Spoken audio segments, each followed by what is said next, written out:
Bobby డియోల్‌కి life ఇచ్చింది మాత్రం ఖచ్చితంగా సందీప్ రెడ్డి వంగ అనే చెప్పొచ్చు. ఆయనైతే ఒక పాయింట్‌లో అయితే నేను నా పెళ్ళాం సంపాదన మీద బతికాను. కానీ ఇప్పుడు నేనే నా పెళ్ళానికి ఇచ్చే స్టేజ్ వరకు వచ్చానంటే నాకు చాలా హ్యాపీగా ఉంది. దానికి కారణం మాత్రం సందీప్ రెడ్డి వంగానే. అండ్ ఇంకా దాని తర్వాత కంటిన్యూస్‌గా ఇంకా ఫిల్మ్ ఆఫర్స్ కంటిన్యూస్‌గా వస్తున్నాయి. బాలీవుడ్‌లో వస్తున్నాయి, టాలీవుడ్‌లో వస్తున్నాయి. ఇంకా బాలీవుడ్ కంటే టాలీవుడ్ ఆయనకి ఎక్కువ కలిసి వచ్చింది అనుకోవచ్చు. ఇప్పుడు డాకు మహారాజ్, ఇప్పుడు హరిహర వీరమల్లు. సో మరి ఈ హరిహర వీరమల్లుకు సంబంధించి ఒక పోస్టర్ రిలీజ్ చేస్తే ఫ్యాన్స్లో మిక్స్డ్ టాక్ వినిపిస్తుంది మేడం. కొంతమందికి నచ్చింది, ఇంకొంతమందికి ఎలా అంటే ఏంటి ఇలా ఉన్నాడు, ఈ గెటప్ ఏంటి, అసలు సినిమా ఎటెళ్తుంది, బికాజ్ స్టోరీ లైన్ అర్థం కాని విధంగా ఉందన్నమాట. ఇన్ని రోజులు హరిహర వీరమల్లు అంటే కొంచెం పీరియాడిక్ ఉంటుంది అని అనుకున్నాం. సరే సడన్గా మొత్తం రాజులు వీళ్ళందరిది వస్తున్నాయి, అది ఎక్కడికి వెళ్తుంది, అసలు స్టోరీ ఏముండొచ్చు అని అనుకుంటున్నారు.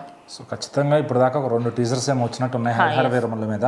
దాంట్లో ఆయన పక్కన యుద్ధాలు చేస్తున్నారు, అట్లాగే మల్ల యుద్ధం కూడా చేస్తున్నారు. అంటే బాడీ బిల్డర్స్తోని వాళ్ళతో కుస్తీ పడేటట్టు అట్లా కూడా చేస్తున్నారు అనమాట. సో మరి అది ఒక పీరియాడిక్ డ్రామా అని అయితే అర్థమవుతుంది. ఒక మంచి హిస్టరీలో ఒక లెసన్ చెప్పబోతున్నారు. సో ఖచ్చితంగా ఫస్ట్ టైం పవన్ కళ్యాణ్ గారు ఒక హిస్టారికల్ బ్యాక్డ్రాప్లో మూవీ చేస్తున్నారు. ఎందుకంటే ఆయన ఎప్పటికప్పుడు ఏది చేసినా డిఫరెంట్గా ఉండాలి, ఇప్పుడు దాకా మనం చేయనటువంటి క్యారెక్టర్ చెయ్యాలి అనే విధంగా చేస్తూ ఉంటారు పవన్ కళ్యాణ్ గారు. కొన్నిసార్లు సక్సెస్ అవ్వచ్చు, కొన్నిసార్లు బాగానే వస్తాయి. మనం ఆయన చేసిన ఏ రోల్ కూడా ఇది బాగాలేదు అని చెప్పే విధంగా ఆయన అయితే ఖచ్చితంగా చేయరు.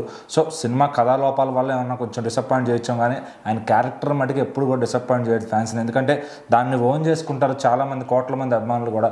మరి ఈ రోజున హరిహర వీరమల్లు అనే క్యారెక్టర్ని ఆయన చాలా ఓన్ చేసుకుంటున్నారు అందరూ కూడా.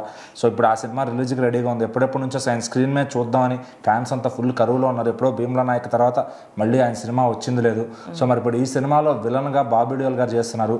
మరి ఆయన ఈ మధ్యన ఏం పట్టుకుని వచ్చారో కానీ పట్టిందల్లా బంగారం అవుతుంది. సో మన యానిమల్ సూపర్ హిట్ కొట్టారు. డాకు కూడా ఆయన చేసిన దానికి మంచి అప్రిషియేషన్ వచ్చింది. డాకు కూడా సూపర్ హిట్కి దగ్గరలో ఉంది. సో మరి ఇప్పుడు హరిహర వీరమల్లు కూడా రిలీజ్కి రెడీగా ఉందన్నమాట. అది పవన్ కళ్యాణ్ గారి ఫ్యాన్స్ ఆకలితో ఉన్నారు కాబట్టి ఖచ్చితంగా సినిమా ఎలా ఉన్న రిజల్ట్తో సంబంధం లేకుండా హిట్ అయ్యేటట్టయితే కనబడుతుంది. మరి ఆయన లుక్, ఇప్పుడు బాబీ డియోల్ గారి లుక్ కూడా మంచి పోటీ ఇచ్చేలాగైతే కనబడుతుంది అనమాట పవన్ కళ్యాణ్ గారికి. ఎందుకంటే ఆ లుక్ ఏదైనా కూడా ఇద్దరు ఫేస్ ఆఫ్ ఉండబోతుంది. ఎప్పుడైతే మనం ఒక బాహుబలి చూసామో, ఒక RRR చూసామో, అట్లా ఆ రకంగా ఒక ఫేస్ ఆఫ్ అయితే కనబడబోతుంది. మళ్ళీ దానికి మ్యూజిక్గా కీరవాణి గారు ఇస్తున్నారు.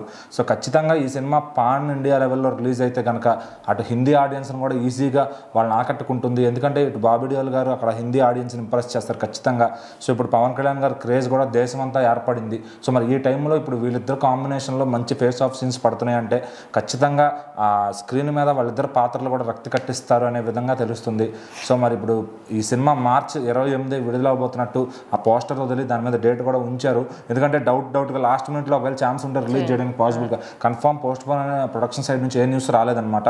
సో మరి మార్చి 28కి ఈ సినిమా వస్తుందని 100% ఫ్యాన్స్ ఫిక్స్ అయ్యారు. మరి ఏదన్నా పోస్ట్ పోన్మెంట్ ఉంటే లాస్ట్లో ఏమన్నా చెప్తారేమో చూడాలి.